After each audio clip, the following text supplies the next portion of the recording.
हल्का सा बैग भी भारी लगे हाय। इसके लिए एक नहीं 2 उपाय, डेटॉल आईसी कूल और लाइम कूल, जो ठंडक की फीलिंग दिलाए, पसीने की बदबू वाले जर्म्स को हटाए और कर दे फुल्ली रिफ्रेश। गर्मी जाओगे भूल with Dettol IC cool and lime cool.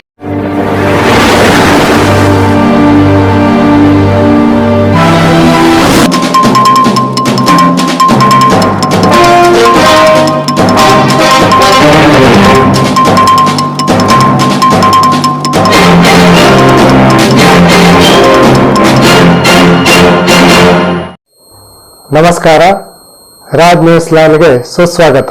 ಇಂದಿನ ಸುದ್ದಿಗಳನ್ನು ನೋಡೋಣ.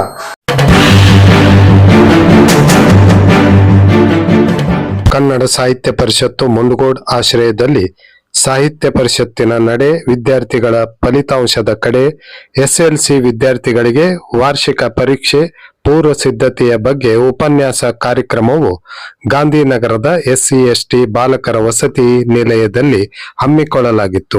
ಈ ಕಾರ್ಯಕ್ರಮವನ್ನು ತಾಲೂಕ್ ಪಂಚಾಯತ್ ಕಾರ್ಯನಿರ್ವಾಹಕ ಅಧಿಕಾರಿ TY ದಾಸನಕೊಪ್ಪ ಉದ್ಘಾಟಿಸಿ ಮಾತನಾಡುತ್ತಾ, ಇದು ಪರೀಕ್ಷೆಯ ಸಮಯ. ವಿದ್ಯಾರ್ಥಿಗಳು ಚೆನ್ನಾಗಿ ಓದಿ ತಾಲೂಕಿಗೆ ಒಳ್ಳೆಯ ಕೀರ್ತಿಯನ್ನು ಮತ್ತು ಪಾಲಕರಿಗೆ ಹಾಗೂ ನಿಲಯ ಪಾಲಕರಿಗೆ ಮತ್ತು ನಿಮ್ಮ ತಂದೆ ತಾಯಿಗಳಿಗೆ ಒಳ್ಳೆಯ ಹೆಸರು ಗೌರವ ತಂದುಕೊಡಬೇಕು. ಅಲ್ಲದೆ ವಿದ್ಯಾರ್ಥಿಗಳು ಚೆನ್ನಾಗಿ ಅಭ್ಯಾಸ ಮಾಡುವಂತೆ ಕರೆ ನೀಡಿದರು. ಮುಖ್ಯ ಅತಿಥಿಗಳಾಗಿ ಆಗಮಿಸಿದ ಕ್ಷೇತ್ರ ಶಿಕ್ಷಣಾಧಿಕಾರಿ ಸುಮಾ G ಅವರು ಮಾತನಾಡುತ್ತಾ, SLC ಓದುತ್ತಿರುವ ವಿದ್ಯಾರ್ಥಿಗಳು ಇದರ ಸದುಪಯೋಗ ಪಡಿಸಿಕೊಂಡು ಉತ್ತಮ ಫಲಿತಾಂಶ ಬರುವಲ್ಲಿ ಶ್ರಮಿಸಬೇಕು ಎಂದರು.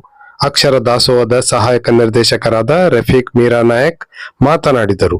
ಕಾರ್ಯಕ್ರಮದ ಅಧ್ಯಕ್ಷತೆ ವಹಿಸಿದ್ದ ತಾಲೂಕಾ ಕನ್ನಡ ಸಾಹಿತ್ಯ ಪರಿಷತ್ ಅಧ್ಯಕ್ಷರಾದ ವಸಂತ್ ಕೊಣಸಾಲಿ ಮಾತನಾಡುತ್ತಾ, ವಸತಿ ನಿಲಯದಲ್ಲಿ ಓದುತ್ತಿರುವ ವಿದ್ಯಾರ್ಥಿಗಳು ಉತ್ತಮ ಅಂಕಗಳನ್ನು ಗಳಿಸಿ ಜೀವನ ರೂಪಿಸಿಕೊಳ್ಳಿ ಎಂದರು. ಕನ್ನಡ ಸಾಹಿತ್ಯ ಪರಿಷತ್ ಗೌರವ ಕಾರ್ಯದರ್ಶಿ SD ಮೂಡಣ್ಣವರ್ ಪ್ರಾಸ್ತಾವಿಕವಾಗಿ ಮಾತನಾಡಿದರು. BRC ಸಮನ್ವಯ ಅಧಿಕಾರಿ doctor Ramesh Ambiger, GN Kulkarni, Vanishree Nagamanavar, Krishna Gujamagadi, Krishna Nayak, SB Hoogar, Sangappa Kolur, Manjunath Kalal, Kareppa Harijan ಮುಂತಾದವರಿದ್ದರು. ವಿನಾಯಕ್ ಶೇಟ್ ಕಾರ್ಯಕ್ರಮ ನಿರೂಪಿಸಿದರು. ರಮೇಶ್ ಪವಾರ್ ವಂದಿಸಿದರು.